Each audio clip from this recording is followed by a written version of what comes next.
Hi, gorgeous lights. I know I'm doing 2 videos back to back, but I didn't do my word for yesterday because I got tied up. So the word for today, even though they talked about the word release yesterday, they've brought in the word for today as anticipate.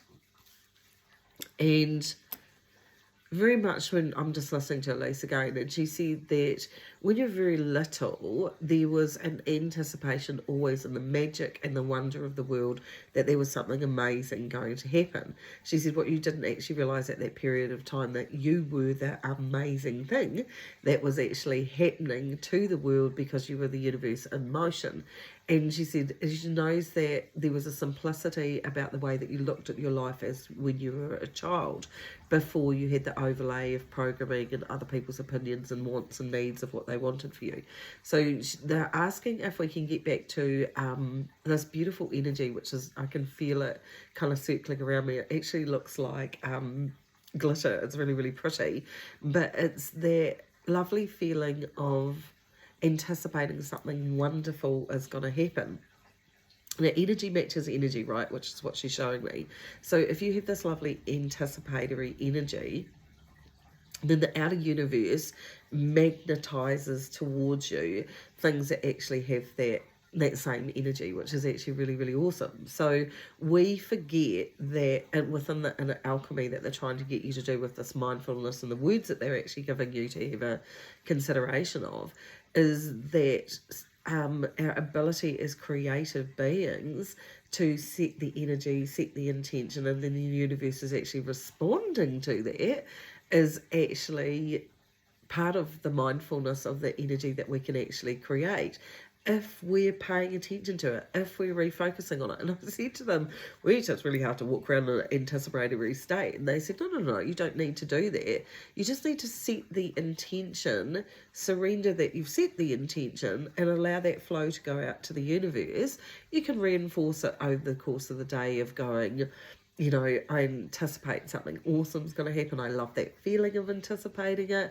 I'm sure the universe is, I love that. The universe is going to surprise me.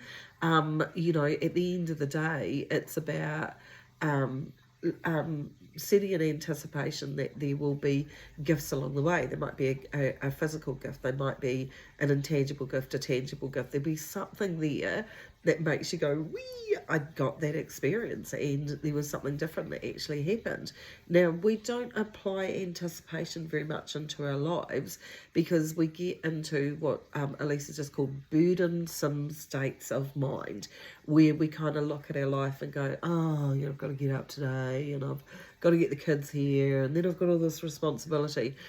So we're just weighing ourselves down, and weighing things down, forgetting that the energy that we're actually putting into that burdensome or resentful energy is making us heavier and heavier and heavier instead of lighter, because there's nothing to look forward to when we're approaching the day like that, right? We're just telling ourselves that we're burdened, we've got responsibilities. There's nothing in there that's joyful. There's nothing in there that has an anticipatory energy that something cool's gonna happen. Now, she's telling me a story just at the moment, and she said that, oh, I love that, she said that she wants to bring in this little kind of energy of letting you know about the story of the fool, she's just said. So she's saying that there was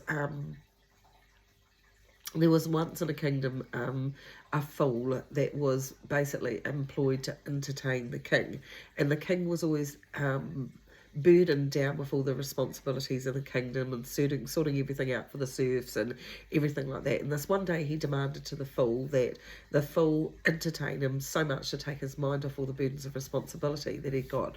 And the fool quite simply sat down on the floor and sort of started picking at his toenails. And the king said, for goodness sake, what are you doing? You're supposed to be jumping up and you're supposed to be entertaining me and making me laugh, and instead you're sitting on the ground and you're kind of picking your toenails. I'm just following the story. I'm wondering where she's going with it. And the fool looked at the king and said, the best way to actually look at what is truthfully important can sometimes start with the very feet that you stand on.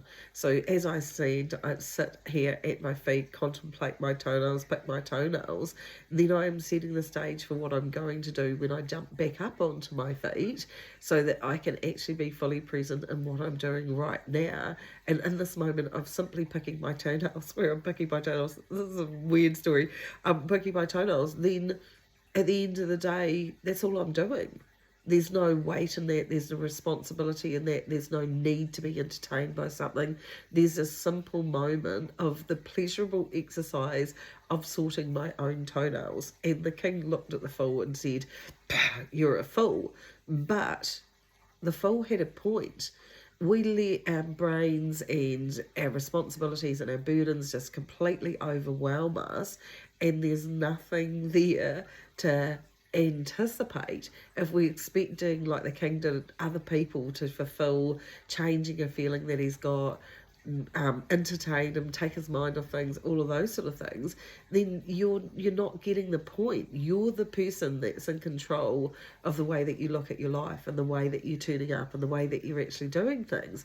What are you putting into your brain that actually says, I anticipate that there'll be amazing moments, so you can get your brain geared up to say, "Oh, I'm going to look out for them. I know that there's this wonderful feeling that something cool's going to happen." And it doesn't have to be the point of the toenails. It doesn't have to be big. And sometimes our best moments are the moments where we kind of surrender to going, "Do you know what? Something's cool's going to happen, and I'm just going to leave this feeling of anticipation, not with expectations, but anticipation, so that when I see something that, happens in my world and it's entertaining and it's funny and that's awesome, I anticipated that there was going to be something that I would notice." So therefore you noticed it, because that attraction energy, the law of attraction, says what you're creating and what you're focusing on. I'm still talking to Elise about how ridiculous that little kind of snippet was, but I kind of get it. Like, I really, really get it.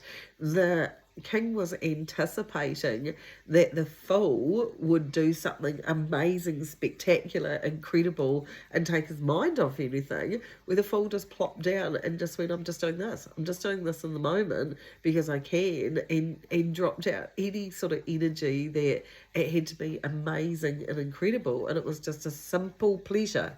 Okay, simple pleasure.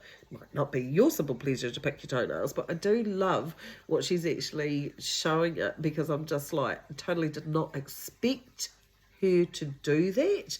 Did not expect. So if I had anticipation that she was going to tell me something mind-blowing or whatever, which, the wisdom that she gave is just fine. But the point is, I learned something from it, I grew from it, and it was tiny little simple wisdom, right? Of basically saying, stop, you apply anticipation, but look at it in a way that every moment can have something that you can anticipate in it. That every single thing that you do, you can bring a sense of anticipation to and wonder, because you're fully present in your own experience. It doesn't have to be something that, is massive. If our expectations of something massive, then we can easily set ourselves up, she says, to be disappointed, when there's actually a sublime joy in simply being. There's a sublime joy in taking the time to actually do this. There's a joy that's actually light-heartedness when we're not taking life too seriously, and some of the best moments come out of that. So she's actually really got a point. It's I just sometimes get very, very intrigued with the way that the guides go about saying things, because as I'm looking at the points of view that they put across, it makes me understand that we complicate things. We complicate things by this massive expectation that there's going to be something incredible, amazing externally outside of us that's going to make us go, wow, this is really amazing, I'm really glad I'm alive. No, you need to be really glad you're alive in every moment, and anticipating that the adventures that you're going on, everything's new. I love it when children are really, really little, and you can kind of give them something you can pick up and you know, give them a leaf that you've picked up off the ground. They're like, wow, that's really amazing. And that whole sense of wonder and joy and anticipation because it's a new experience.